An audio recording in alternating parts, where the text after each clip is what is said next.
buenos días. Vamos a dar inicio a nuestra charla sobre técnicas para comunicar sobre gestión de riesgos. Bueno, primero que nada, yo les voy a presentar 3 elementos importantes, ¿no? Para mí son importantes, ¿no? 1, 2, 3. Primero, los estilos. Segundo, los formatos. Y tercero, las técnicas, ¿okay? Que es el tema principal de esta charla. Entonces vamos a comenzar con los estilos. Yo les decía al inicio que las personas que trabajamos en gestión de riesgos, por lo general nos sentimos muy cómodos con la interacción con los datos, ¿no? Interactuando con los datos nos sentimos muy cómodos. No tanto con las personas, vamos a preferir los datos. Normalmente es así, podrá haber algunas excepciones, ¿no?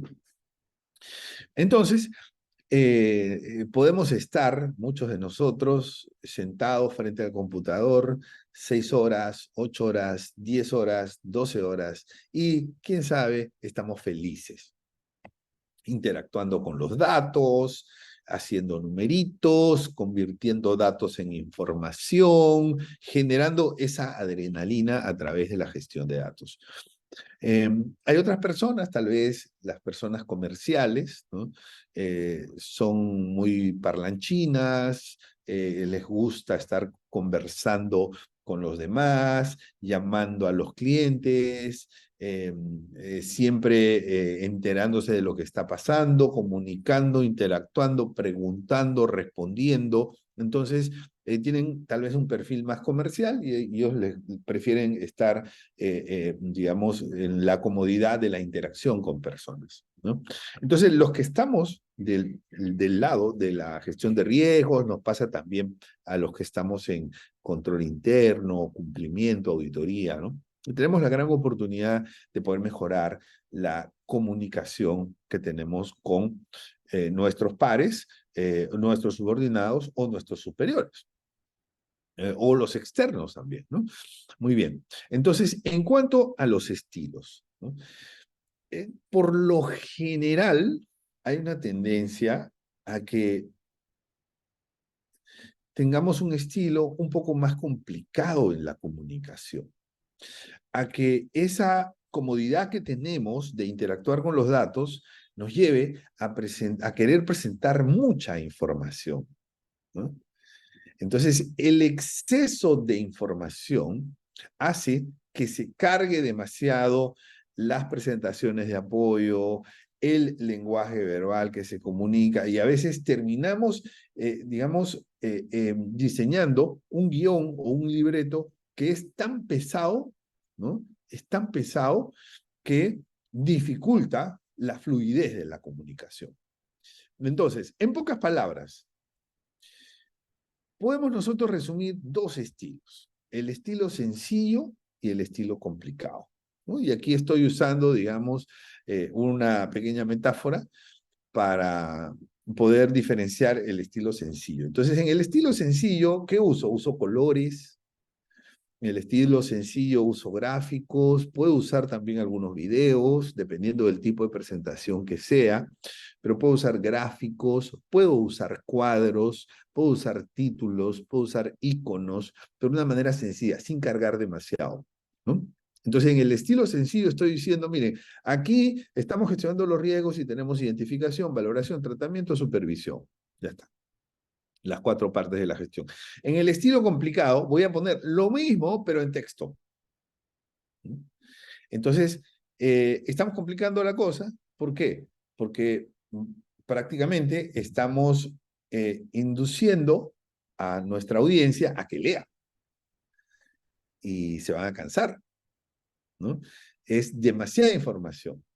Entonces, pongámosle unas figuritas y con esas figuritas vamos a acercarnos más hacia el estilo sencillo.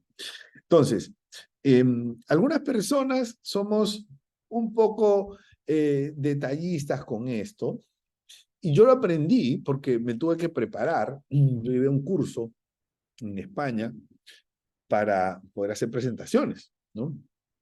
porque me di cuenta que no era suficiente con tener conocimiento, sino que era fundamental saber comunicar. Entonces, yo viví en Panamá, me fui a Barcelona.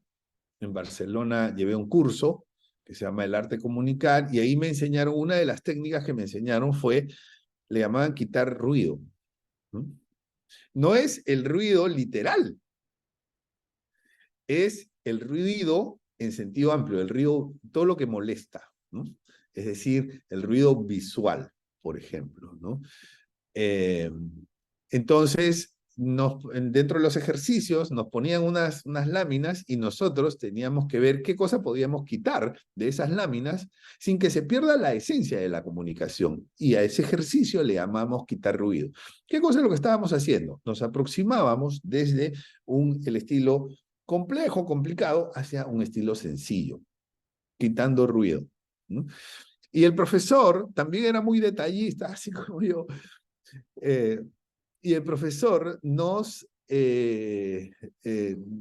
hacía quitar incluso los logotipos, ¿no? Los logotipos, o sea, decía, ¿para qué vas a poner, ¿no? El logotipo en todas las láminas? ¿Qué valor agrega eso? ¿No? Esa era su pregunta favorita. ¿Qué valor agrega eso? ¿Qué es lo que tú quieres comunicar? Y entonces empezamos a quitar, a quitar, a quitar. Y cuando quedaba la presentación, quedaba sumamente sencilla, sencilla de entender. Claro, a los que habíamos visto la versión original nos parecía demasiado sencilla. Pero los que no han visto la versión original podían entenderla con mayor facilidad.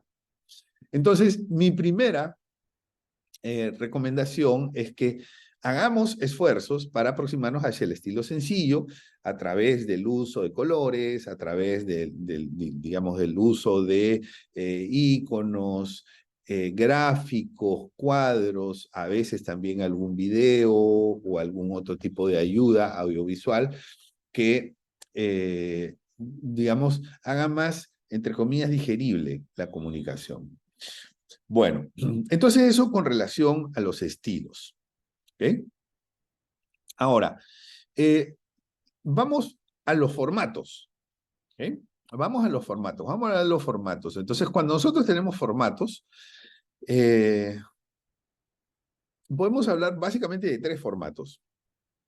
El formato presencial, que es el que, digamos, es mi favorito y es donde yo comencé. Bueno, ahora no sé si es mi favorito, o sea, lo estoy dudando, pero es, digamos, durante muchos años fue el formato que yo más desarrollé, ¿no? Entonces, hasta la pandemia, ¿no? El formato presencial, el formato clásico, nos reunimos todos, un salón de clase, ¿no? Y yo estaba sumamente acostumbrado al mundo presencial. Cuando llega la pandemia, ¿no? Tuvimos que reinventarnos. Nos reinventamos hacia las capacitaciones virtuales, ¿no? Nos ha ido muy bien. Nos ha ido muy bien. Usamos Zoom, es nuestra herramienta favorita.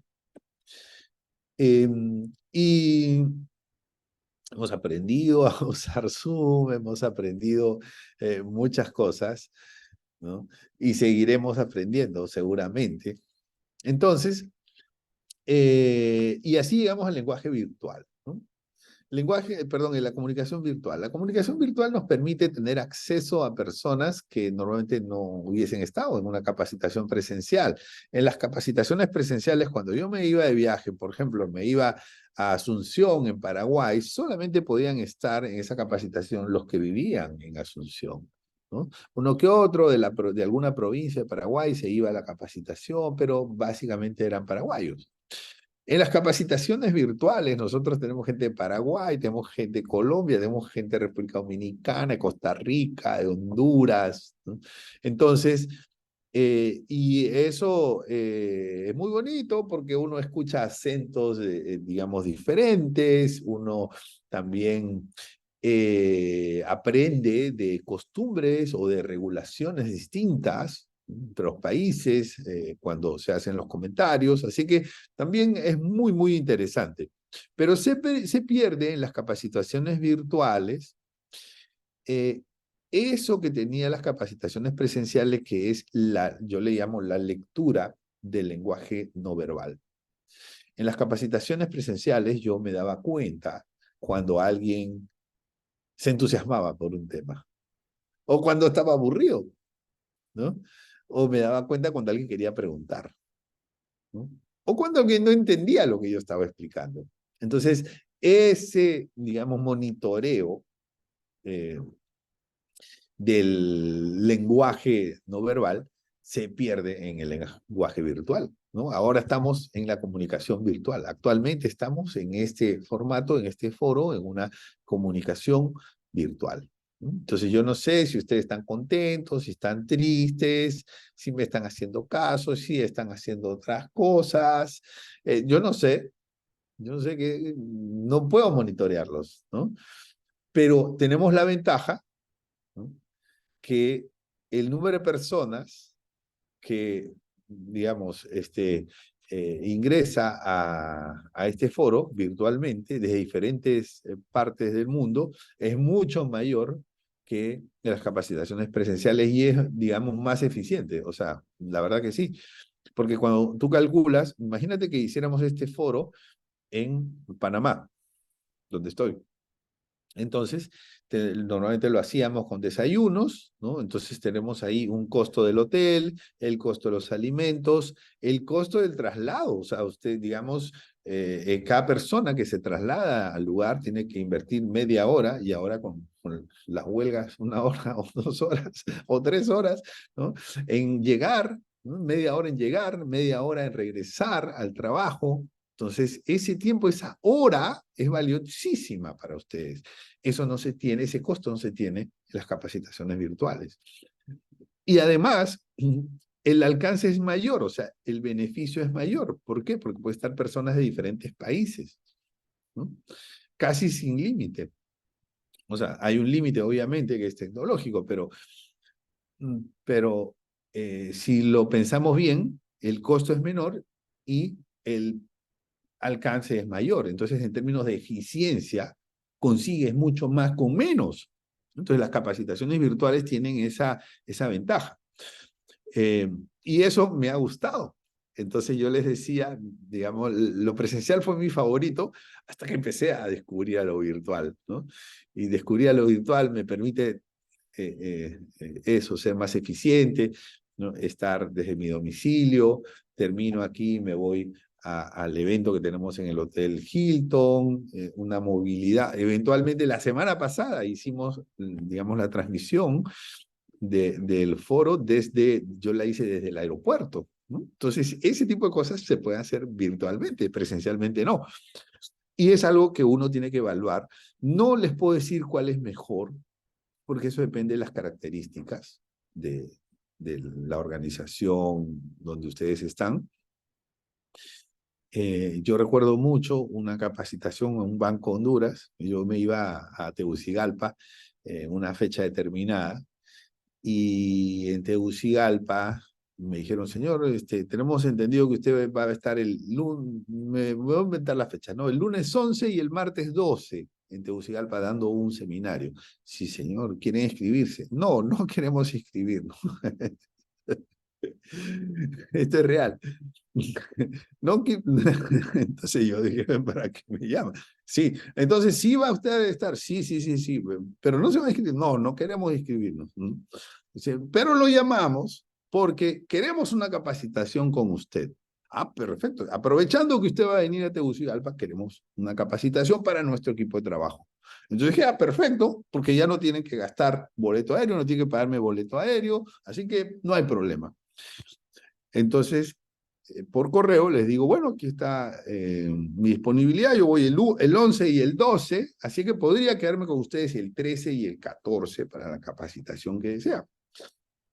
Entonces me dijeron, bueno, señor, ya tenemos aprobado el presupuesto, muchas gracias, vamos a tomar la capacitación con usted, nada más queremos verificar la disponibilidad, sería el 9 y 10. Yo iba lunes 11 y martes 12, sería el 9 y 10. Entonces yo dije, no, eso tiene que ser un error, o sea, están pidiendo que la capacitación sea sábado y domingo. No, no, debe ser un error, se deben haber equivocado, ¿no? Entonces yo regreso y le digo, mire, pasa esto. Y me dice, sí, sí, sábado y domingo, queremos sábado y domingo. Entonces, bueno, si el cliente quiere sábado y domingo, está bien, no hay ningún problema. Llego a la capacitación y todos eran los gerentes de agencias del banco, ¿no? Los gerentes de sucursal, que se habían ido desde diferentes ciudades del interior hacia la capital, hacia Tegucigalpa, para tener una capacitación en riesgo operacional. Entonces eso era costosísimo para el banco, ¿no? ¿Por qué? Tenía que pagarle pasaje, hotel, ¿no? Alimentos, muchas cosas. Y además, eh, eh, tenían que trabajar sábado y domingo, o sea, mejor dicho, tenían que prepararse sábado y domingo porque como eran gerentes de sucursal de agencia y tenían que resolver los problemas del día a día, no podían irse un lunes y martes a la ciudad. Tenía que ser sábado y domingo. Entonces ahí entendí, ¿no? Y pues me tocó hacer sábado y domingo. El domingo la clase comenzaba a las 8 de la mañana y el día sábado los alumnos me dijeron, ¿podemos hacer un pedido? Sí, sí, sí. Que mañana comencemos a las 7 de la mañana, domingo. Yo no podía creer. Entonces yo digo, bueno, por mí sí, ¿no? Pero ¿por qué quieren ustedes comenzar el domingo una hora más temprano, no? Me sonaría que sea una hora más tarde, a las 9. No, a las 7, queremos comenzar a las 7. Y todos en la clase, sí, sí, sí, a las 7. Bueno, comenzamos a las 7, terminamos la capacitación a las 4, pues obviamente se había corrido una hora. Y eso era lo que querían para llegar más temprano a sus hogares. Eso era todo, ¿no? Porque querían ver a su familia ya que el lunes volvían a trabajar. Entonces, para que tú tengas una idea de la complejidad que trae también las capacitaciones presenciales, ¿no? Así como tiene ventajas, también tiene costos económicos y no económicos. Entonces, eso ya no lo tienes en las capacitaciones virtuales. Pero uno tendrá que decidir y evaluar. Y hay un tercer formato en donde yo confieso que todavía no he entrado, pero vamos a entrar como empresa de capacitaciones a este formato que es el interactivo, ¿no? El formato interactivo, ¿en qué consiste? Por ejemplo, nosotros estamos en esta charla, estamos en esta, eh, digamos, en esta mini capacitación y yo podría al final decirle, bueno, el próximo viernes vamos a tener una segunda parte, pero solamente van a poder acceder los que respondan este quiz, ¿no? Este cuestionario, y que tengan un nivel de aprobación mínimo, ¿no? Y que muestren un nivel de conocimiento mínimo. Entonces así les llegará un link para que ingresen al próximo viernes, ¿no? Y si no alcanzan ese puntaje mínimo, el resultado del quiz les dirá en qué fallaron, ¿no? Y les dará las respuestas correctas y podrán tener oportunidad de volver, ¿no? Entonces, esas son capacitaciones que son de ida y vuelta, ¿no? Porque uno está interactuando, puede interactuar con resultados, puede interactuar con escenarios, ¿no?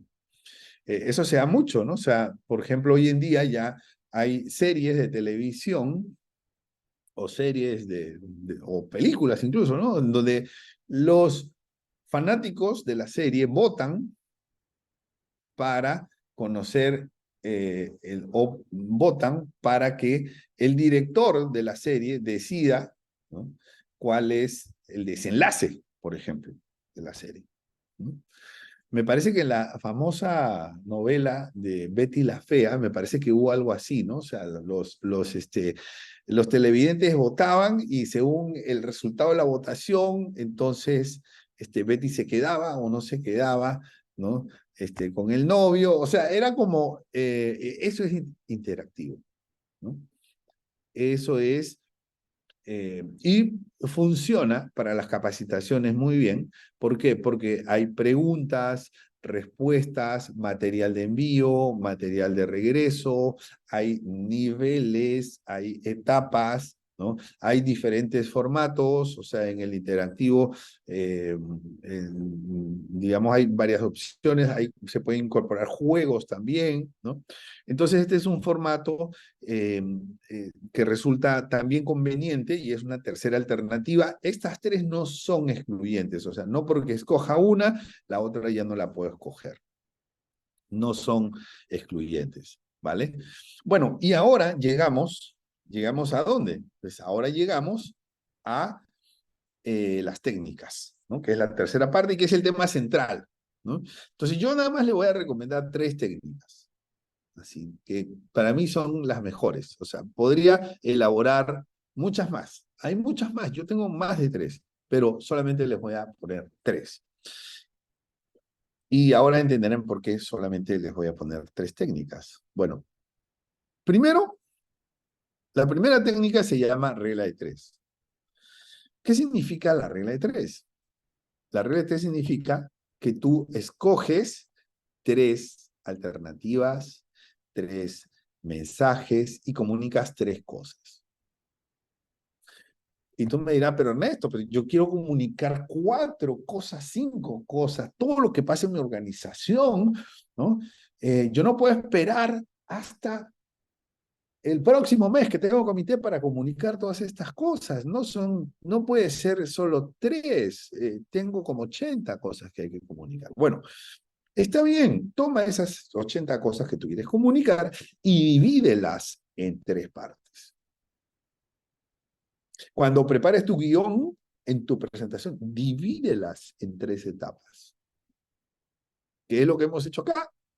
¿Qué hemos hecho aquí? Ahí está. Hemos dividido el mensaje en tres partes: estilos, formatos y técnicas. Y los estilos lo hemos dividido en dos, los formatos en tres, las técnicas en tres.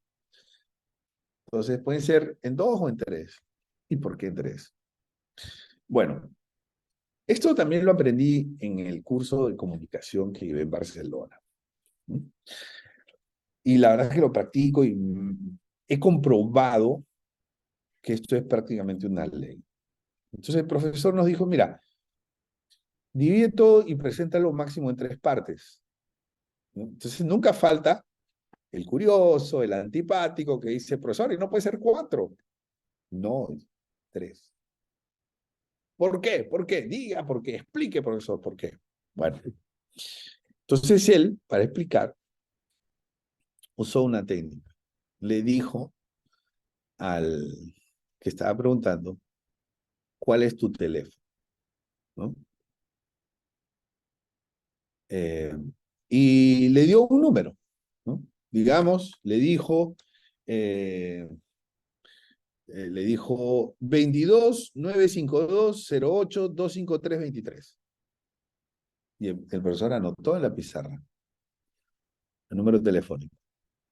Y le dijo, ¿te has dado cuenta que tú has separado el número completo indicando dígitos que van de dos en dos o de tres en tres, ¿no? Pueden ir de uno en uno, de dos en dos o de tres en tres, ¿no? 22-952-08-25-323. De dos en dos, de tres en tres. Y la gente se sorprendió. Sí. Pero el profesor dijo, pero tú no me dijiste, tú me dijiste 22-952, pero tú me dijiste 2295 y luego lo que viene. No me dijiste no me diste un bloque de cuatro dígitos. Es verdad, profesor. Y entonces preguntaron a otra persona, el profesor preguntó a otra persona, ¿cuál es tu número de documento? Y le dijo el número de documento así, que son cosas que uno dice por inercia, porque las conoce de memoria, y estaban agrupados en bloques de uno, dos o tres dígitos máximo. Entonces, el profesor dijo, lo que pasa es que hay estudios que te dicen que eh, el, el cerebro se cansa más, le cuesta muchísimo cuando la información viene en cuatro partes. Recibir información en cuatro partes o dar información en cuatro partes. Le cuesta muchísimo. O sea, no es que no la pueda hacer, sí la puede hacer.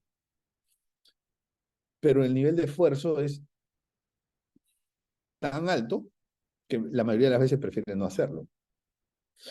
Entonces, si tú quieres comunicar bien, haz que el cerebro de la contraparte pueda entender mejor el mensaje y no lo esfuerces mucho, no busques esforzarlo mucho.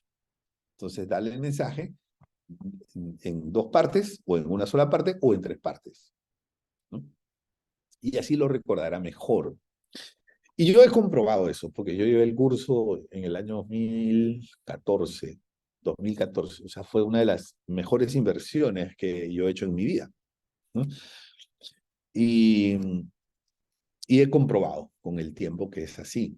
Y vale para comunicar sobre riesgos o cualquier cosa. O sea, si tú quieres comunicar algo importante, primero, ¿qué es lo que voy a comunicar?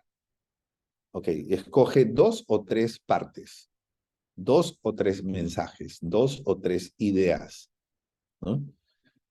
Un día te van a invitar a dar una charla y tú dices, uy, ¿de qué voy a hablar? Entonces, si tuvieras que transmitir alguna idea, ¿cuáles serían las tres ideas que quisieras transmitir? Ah, bueno, esto, uno, dos, tres, ya, listo.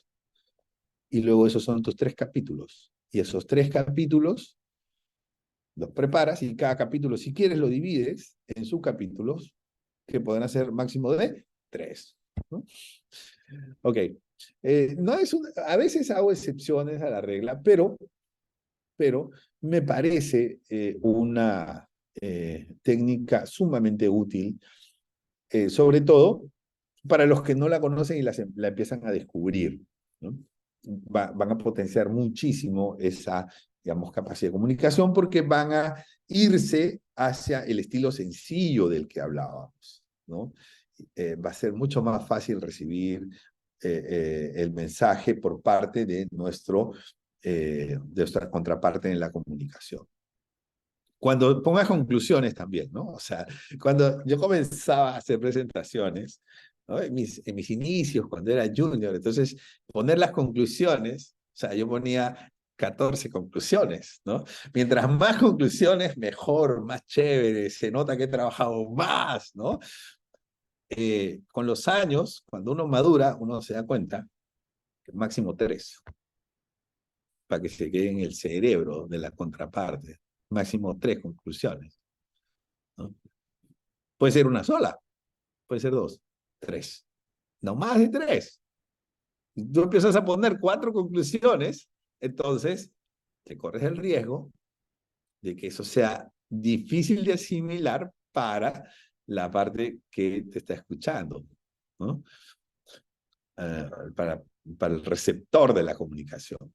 Entonces, hasta 3 con 1, 2, 3, ya. O puede ser 1, 2 también, ¿no? O puede ser uno solo.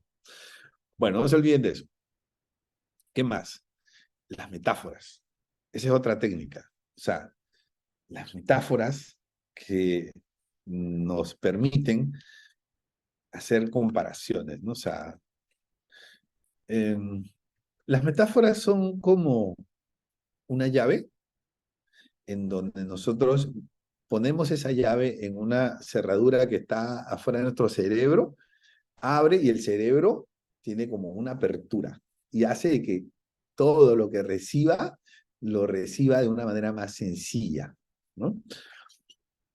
Eh, las metáforas son probablemente mi herramienta favorita. Yo uso mucho el fútbol, por ejemplo, en las metáforas, ¿no? Yo uso mucho el fútbol, eh, los deportes en general, ¿no? Entonces, el delantero en el equipo de fútbol, ya sabes quién es, ¿no? O sea, es el comercial, el que trae los negocios, ¿no? Y los defensas, ¿quiénes son? Pues el de cumplimiento, el de riesgos, ¿no? El arquero es el de auditoría, ¿no? Ya si se le pasa a él, ya, pues, ¿no? O sea, no hay nada que hacer, ¿no? Entonces, y hay algunos que tienen una función de apoyo a los goleadores, de apoyo a los delanteros, ¿no? Y que también son un poco, digamos, de apoyo también a los defensas, como el área de operaciones, por ejemplo, del área de recursos humanos, o sea, tienen como ese apoyo hacia los dos, ¿no? Bueno, Entonces, cuando nosotros empezamos a hablar en metáforas, ¿no? Hacemos que la imaginación vuele y logramos transmitir una idea con mucho más eficacia, ¿no? Eh, por eso me encanta como herramienta, ¿ok?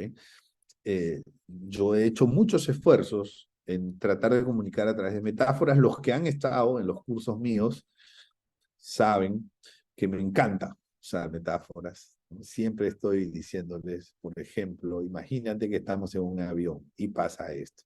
Y te estoy transmitiendo una idea que después la vas a llevar a riesgo de liquidez, o la vas a llevar a riesgo operacional, o la vas a llevar a ciberseguridad.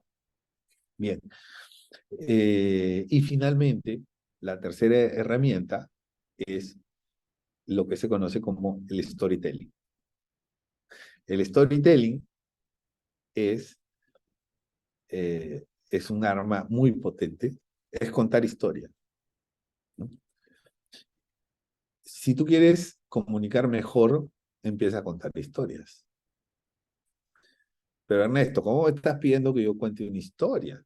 Si yo tengo que ir a un, tengo que ir a un consejo de administración, a un comité de riesgos. ¿Tú crees que yo puedo ir, digamos, de una manera informal, a llegar, bueno, el día de hoy les voy a contar 3 historias, ¿no?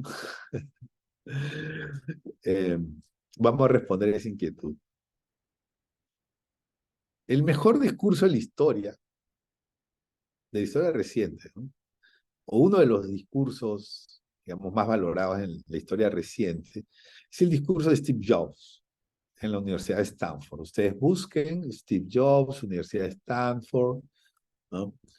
Es un discurso fantástico, es uno de mis favoritos. Y él, o sea, Steve Jobs era tan buen comunicador que llega, hace una broma para romper el hielo, porque ustedes saben que él nunca terminó la universidad, ¿no? Entonces él llega a hacer el discurso y dice, bueno, esto es lo más cerca que he estado de una graduación, ¿no? Entonces, eh, hace una broma sobre sí mismo, ¿no? Y eso, digamos, tiende puentes en la comunicación. Entonces él dice, bueno, yo no sé qué esperan ustedes, pero yo he venido hoy a contarles solamente tres historias, nada más. No es gran cosa lo que les voy a contar, solo son 3 historias. Y cuenta 3 historias, ¿no? Y la comunicación es fantástica. O sea, yo creo que no existe una forma mejor de comunicar lo que él quiso comunicar en esas 3 historias. Los que quieran, los que están interesados, pueden buscar en Google o en YouTube Steve Jobs, Universidad de Stanford, ¿no? Opción subtitulada, si la quieren ver subtitulada, eh, y está en YouTube. Eso dura 14 minutos. Vale la pena, es una buena inversión. Se las recomiendo. Y aprenderán de comunicación. Ahora, pero fíjate que Steve Jobs llega a decirles, vengo a contarles 3 historias. No llega a contar 4 historias. ¿Tú crees que Steve Jobs no tiene 4 historias? Claro que sí. Claro que sí tiene 4 historias, hasta más. Pero ¿por qué llega a contar 3? Porque conocía la regla de 3. Esa es una suposición mía, ¿no? Pero en todo caso valida lo que les estoy diciendo. O sea, 1 idea, 2 ideas, 3 ideas, máximo, ya, ahí quédate. ¿Eh? Ahí quédate. Entonces, ahora vamos a responder a la pregunta que me hacían, o esa hipotética pregunta, donde me decían, bueno, a ver, Ernesto, yo hago presentaciones a comité, ¿cómo empiezas tú que yo llegue como Steve Jobs a decir, bueno, hoy vamos a contarle 3 historias? Yo no puedo hacer eso, o sea, que falta de seriedad. Tranquilo, tranquila, ¿no? Una historia, primero no tienes que tener ese estilo, ¿no? Informal. Puedes llegar con un estilo formal de comité. Entonces, pero ya tú sabes que has dividido todo en tres partes y en alguna de esas partes tienes que darle un matiz. Y ese matiz es una historia. Pero ya te he dicho que yo no puedo llegar a decir, vamos a contarle una historia. No, no, nadie te pide eso. Una historia es un caso. Tú me vas a decir que no hay casos. Claro, hay casos internos y externos. Hay casos internos de fraude, de intentos de ciberataque, ojalá que no de ciberataques. Hay casos de deshonestidades, ¿no? Eh, hay casos de diversos, ¿no? De riesgos que se han materializado que nos pueden dejar un aprendizaje. Y esos casos los conviertes en una historia.